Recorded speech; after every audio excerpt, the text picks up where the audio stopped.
예, 우선 그 연구개발비 사용 기준에 대한 기본적인 그 개요 내용인데요. 뭐 여러분들 다 아시겠지만 21년도가 이제 되면서 국가연구개발혁신법으로 이제 국가연구개발혁신법이라는 통일된 규정이 이제 제정이 되면서 각 부처에서 이제 산재돼 있던 여러 가지 그 연구개발비와 관련된 그런 규정들이 좀 그나마 이렇게 좀 표준화가 된 거라고 보시면 될 것 같고요. 근데 그거는 뭐 다 아실 텐데 제가 이제 이거 별도로 말씀을 드리는 이유가 조금 이제 오해하시는 경우들이 있어서 이걸 말씀을 드리는데 간혹 어떻게 오해를 하시냐면 국가연구개발혁신법이 생기고 그러니까 국가연구개발혁신법이 생기고 우리도 연구개발비와 관련해서는 연구개발비 사용 기준이라는 규정이 또 그 하위 규정으로 있단 말이죠.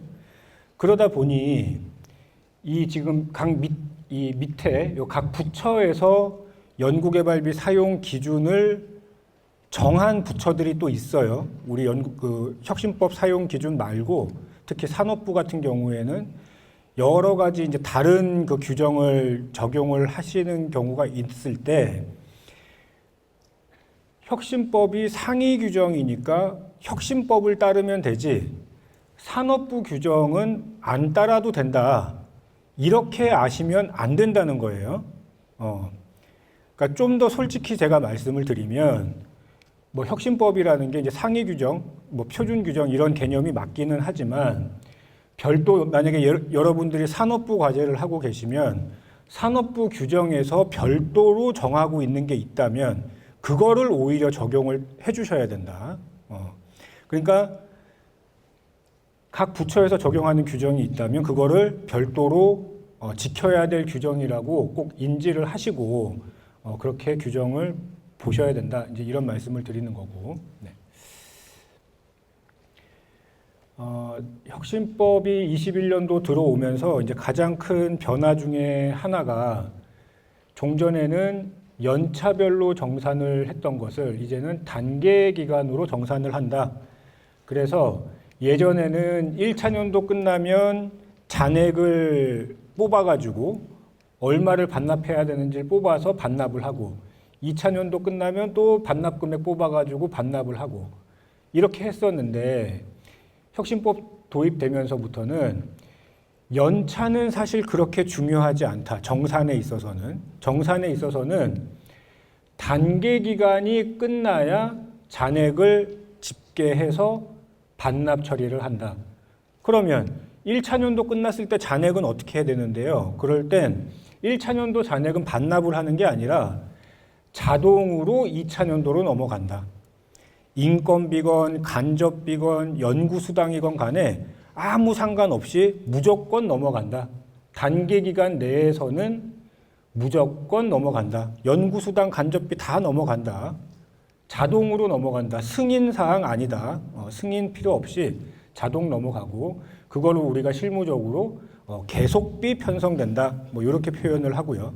그러니까 계속비 편성은 승인 대상이 아니라 자동으로 넘어가는 개념이고 만약에 1단계가 끝난 이후에 2단계로 넘어갔다. 2단계로 내가 1단계 잔액을 반납하지 않고 2단계로 넘겨서 사용하고 싶다. 이럴 때는 2월 승인을 받으셔야 됩니다. 그때.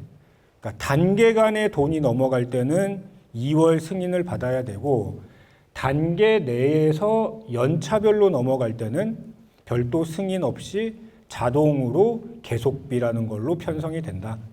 이제 이런 얘기고 그래서 그거는 아마 다 많이 아실 거고요.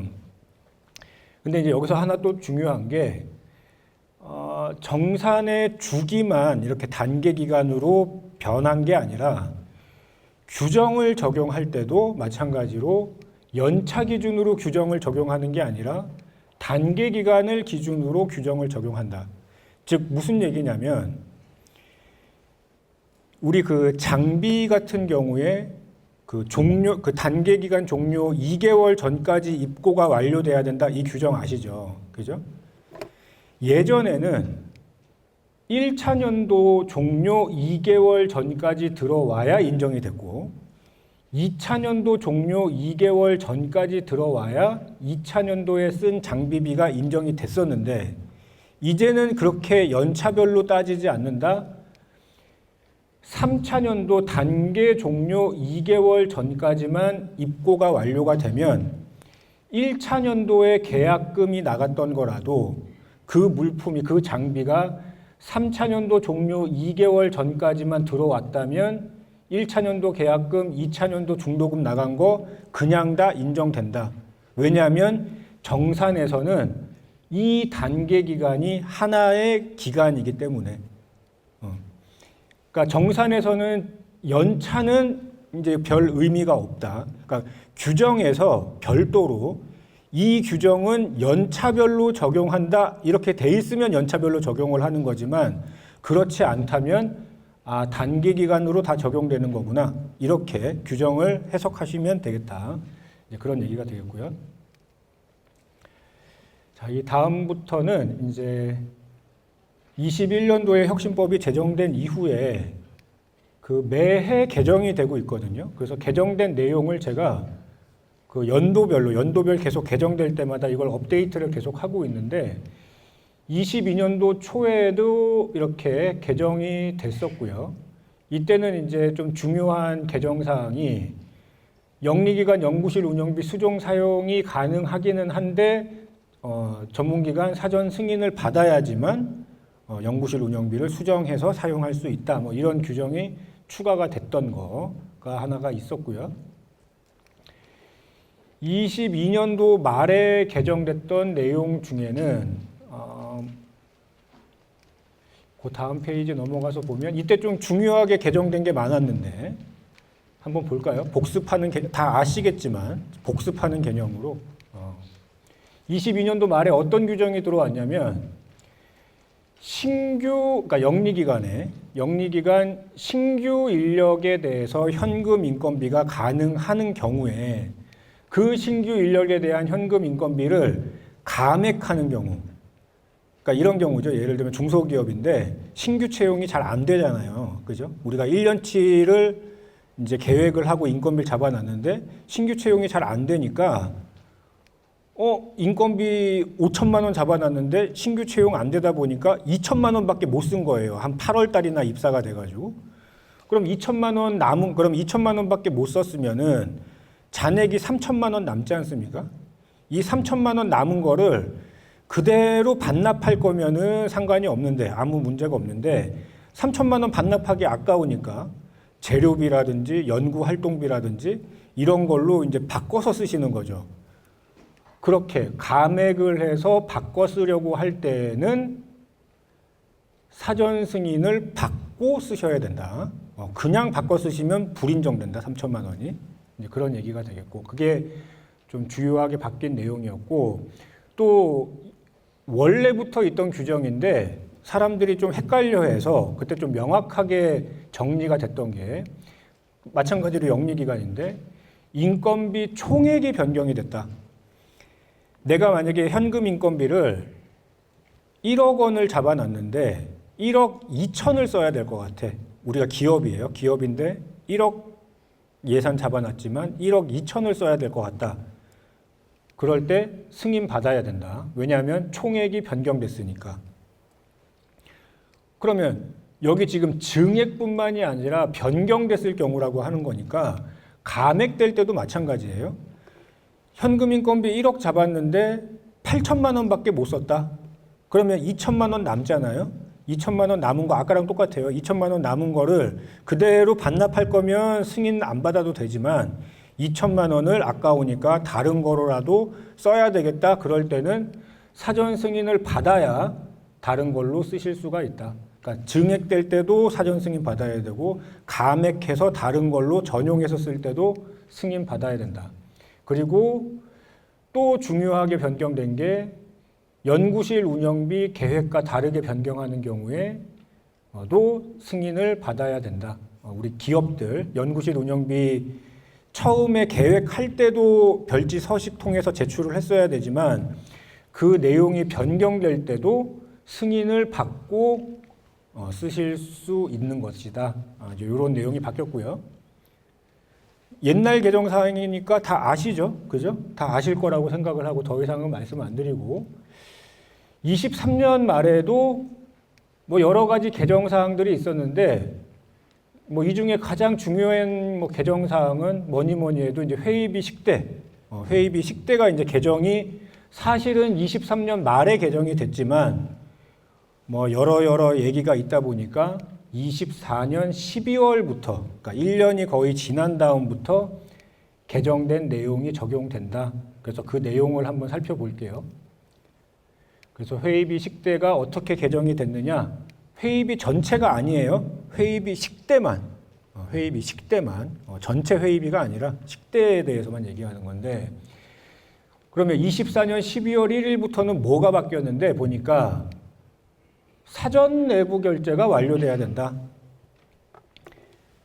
사전에 내부 결제가 완료돼야 된다.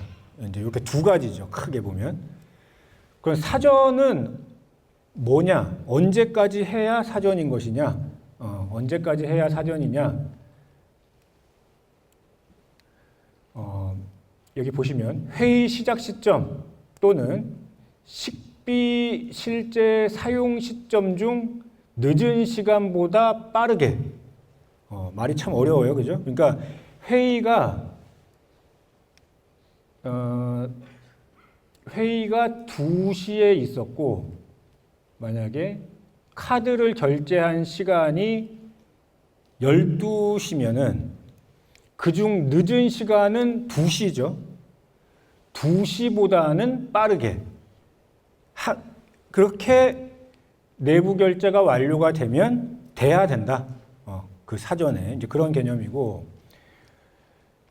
결제 완료는 무엇을 얘기하는 것이냐? 결제 완료는 최종 그 전결권자의 최종 결제까지 나야지 결제가 완료된 것이냐 물어보니까 과기부에서 한 발 빼서 실제 최종 결제 완료까지는 아니고 신청만 들어가도 결제가 완료된 걸로 보겠다.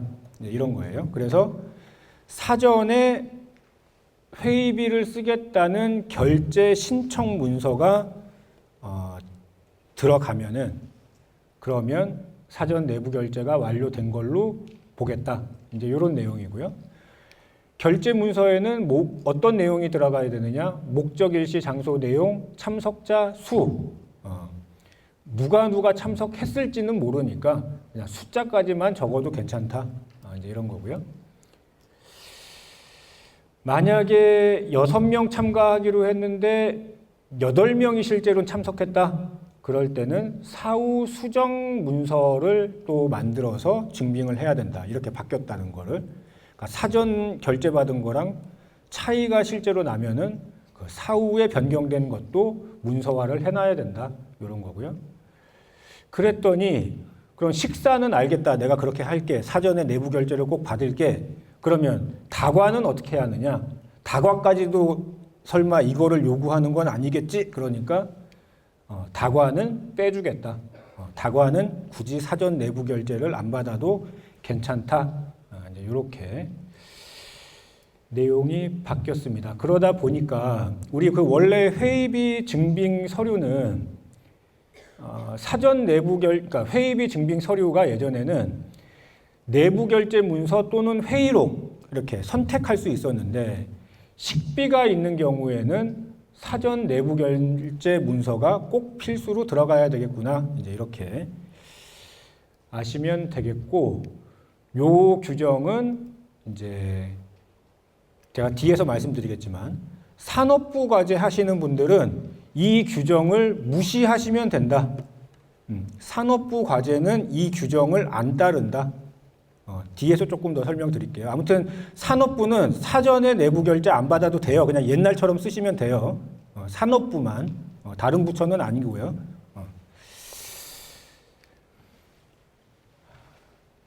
자, 그게 이제 23년 말에 개정됐던 주요한 내용이었고요. 이제 지난달에 25년 2월 19일에 개정이 또 한 번 됐습니다. 잘 들으셔야 돼요. 어려운 내용도 있고 중요한 개정 사항이 많기 때문에 그 특히 비영리 기관에서 좀 궁금해 하시던 것들 중에 하나가 육아휴직자에 대한 퇴직급여 충당금 4대 보험 기간 부담금을 연구비로 쓸 수 있게끔 해주세요. 이제 그런 요구가 많았는데 과기부가 계속 발을 빼다가 해줄게. 간접비 인력지원비로 쓸 수 있게끔 해줄게. 육아휴직자에 대한 퇴직급여 충당금 4대 보험 기간 부담금은 간접비로 해주겠다. 그러니까 참여연구원이었던 사람을 얘기하는 거예요. 그냥 뭐 우리 회사에 있는 뭐 그런 사람들 얘기하는 게 아니라 참여연구원이었는데 육아휴직 가는 바람에 그리고 앞으로도 참여연구원이 될 사람인데 그 사람에 대해서 간접비로 해주겠다. 이제 그런 얘기가 되겠고요. 시험 분석서 발행 비용 이거는 이제 무슨 얘기냐면 시험 분석이라는 게 여러분들 보통 이제 그 단계 평가 앞두고 그 연구 성과 그 증빙 때문에 이제 시험 분석을 의뢰를 하시는 경우가 많다 보니 시험 분석 의뢰가 뭐 단계 종료되는 시점쯤에 이제 의뢰가 들어가고 그러다 보면 실제 시험 성적서가 시험 성적 결과서든 뭐 시험 성적서가 단계 종료 이후에 발급되는 경우가 많더라 그거죠. 근데 원래 정산 규정상에서는 돈 나간 거에 대한 결과물이 단계 기간 넘어서 나오게 되면 불인정이란 말이에요. 그거 이따가 조금 더 설명드리겠지만. 그런데 시험 분석서는 아니 이게 종료된 이후에 단계 종료된 이후에 나올 수밖에 없는 상황도 많고 하다 보니까 사실 회계법인들이 원래부터 종료 이후에 시험 분석 결과서가 나왔더라도 그냥 인정을 해주고 있었는데 그냥 그 관례적으로 인정을 하고 있었던 건데 요거를 좀 더 명문화시켰다 이번에 규정으로. 그래서 과제 종료 이후에 사용 실적 보고일까지 시험 분석서 발행 비용은 사용이 가능하다. 이렇게 그러니까 실무에서 인정하고 있던 것을 규정으로 명확하게 해놨다. 이제 이런 얘기고요. 자, 세 번째 개정사항 이거 좀 피곤하시더라도 이거 잘 들으셔야 돼요. 제가 지금 너무 사실은 심히 우려가 되는 개정사항이어서 굉장히 좀 불안한 마음을 갖고 지금 제가 있는데 이거 꼭 잘 들으셔야 됩니다. 이번에 개정된 것 중에 가장 큰 변화일 수도 있는데 연구시설 장비비를 이것도 이제 기간에 대한 문제인데요.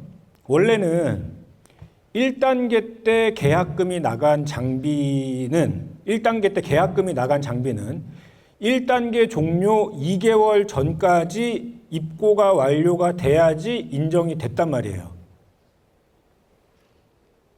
아시죠? 그죠? 다 아시는 내용이죠. 1단계 때 장비 계약금이 나갔으면 1단계 종료 2개월 전까지 장비가 입고가 완료가 돼야 되는데 어떤 장비는 보니까 제작하는 과정이 너무 길어.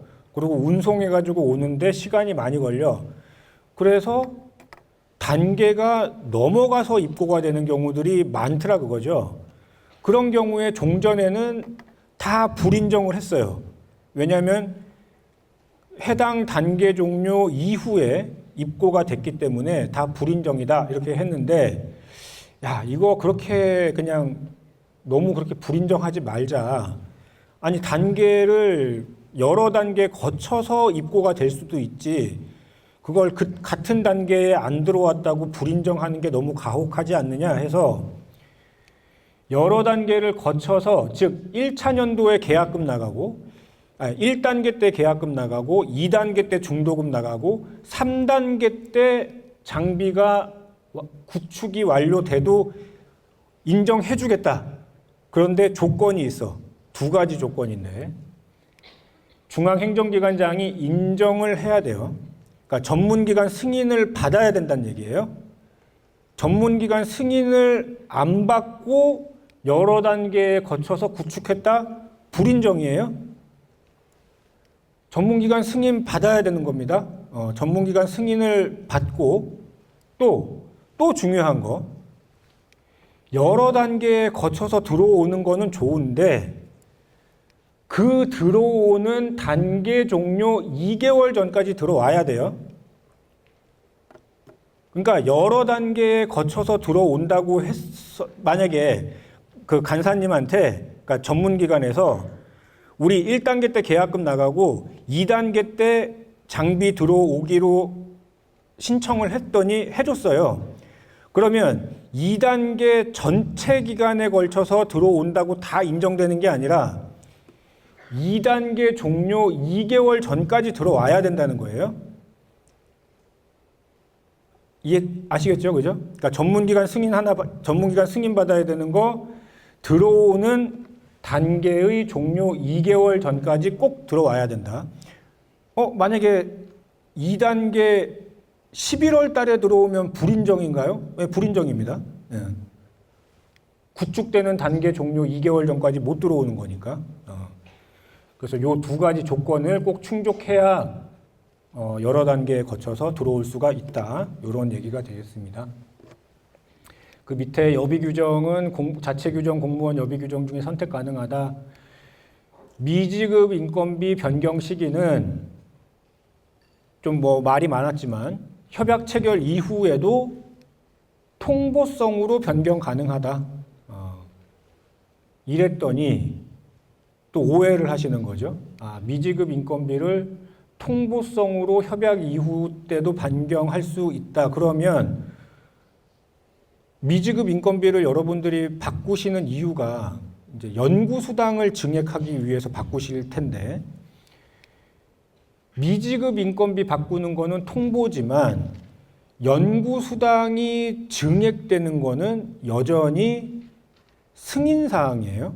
그 특정한 조건 하에서 전문기관 승인받아야 연구수당은 증액이 가능하기 때문에 사실 이거 자체는 통보성 변경이지만 연구수당 증액 자체가 어차피 제한된 조건 하에서 전문기관 승인사항인 거는 여전히 유지가 되고 있는 것이다. 그렇게 이해를 하시고요.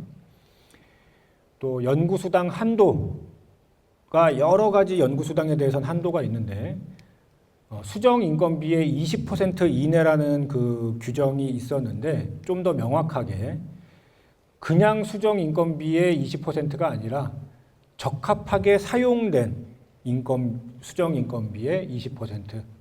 그래서 만약에 내가 실사용을 한 금액이 1억 원인데 그 중에 2천만 원이 불인정받았다. 그러면 연구수당 한도는 1억 원의 20%가 아니라 불인정 금액을 뺀 8천만 원의 20%다. 이제 그런 식으로 계산을 하는 것이다. 이런 거고요. 밑에 소프트웨어 활용비는 한번 읽어보시도록 하고, 외부 인건비 이거는 이제 매뉴얼에만 좀 나와 있어서 여러분들이 많은 혼선을 겪었던 건데, 매뉴얼에 일단 어떻게 나와 있었냐면, 우리 이제 그 과제 하시다 보면 우리 내부 인력만 가지고는 좀 부족해서 외부 사람을 이렇게 좀 수혈 받으실 수가 있잖아요. 외부 사람들 수혈 받아서 이제 연구를 하실 수가 있는데 그때 이제 외부 인건비라는 걸 주시면서 이제 참여연구원 투입을 시켜서 과제를 같이 하시는 건데, 외부 인건비는 현금을 지급하는 것밖에 없단 말이죠. 현금을 지급하는 것밖에 없다 보니까 그 외부 사람 자체가 현금 인건비 지급 가능한 사람이어야 된다. 즉 그 얘기는 무슨 얘기냐? 우리 현금 인건비 지급 가능한 사람들이 있고 현금 인건비 지급 불가능한 사람들이 있잖아요. 어떤 분들이 현금 인건비 지급 불가능하죠? 우리 그 대학에 계시는 교수님이라든지 기업에 계시는 우리 임직원분들, 그 신규 인력들 빼고 중소중견 신규 인력 빼고 기업에 계시는 임직원분들, 대학의 교수님들 이런 분들 현금 인건비 안 되잖아요. 그죠? 그런 분들 외부 인건비 현금으로 못 준다. 명확하게 규정에 이번에 박았다. 그러니까 매뉴얼에만 있던 내용을 규정으로 명확하게 했다.